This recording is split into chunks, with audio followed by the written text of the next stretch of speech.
Welcome back, YouTubers running their 1200 GS and the crankshaft seal installation going on here. The tool is working fine. I'd left that on and was tapping it gently over the flange there that goes over the crankshaft.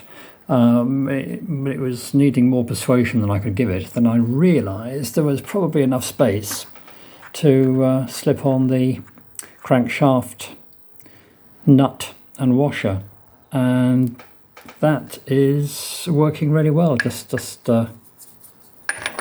tightening it up by hand, and it's putting the seal in.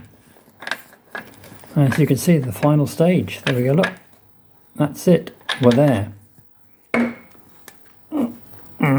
Slacken it off.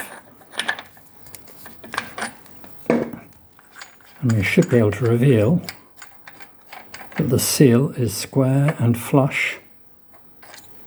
There we go. That's it. That's the seal installed. The next thing to do is to fit the pulley,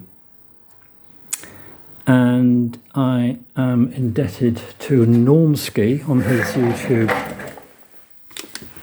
video, because what Normski suggests is there's a right pain trying to get the belt installed onto this lower pulley, and it just keeps slipping off every time you turn it.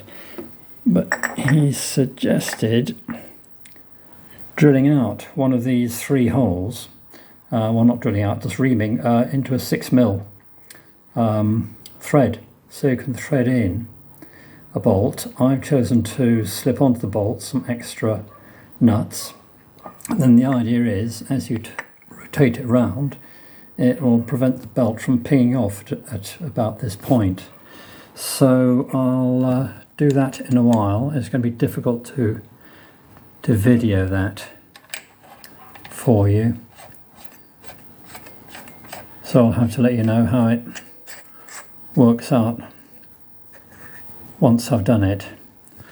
That's the next step. That's the final step of replacing this timing chain cover and replacing the alternator belt. The old belt was in fairly good condition, but I just felt while I was at it I might as well put a new belt on. But they've got, well, obviously virtually no stretch in them, and it's a very, very tight fit onto the pulleys. So I'll give you an update on my next video. Thank you.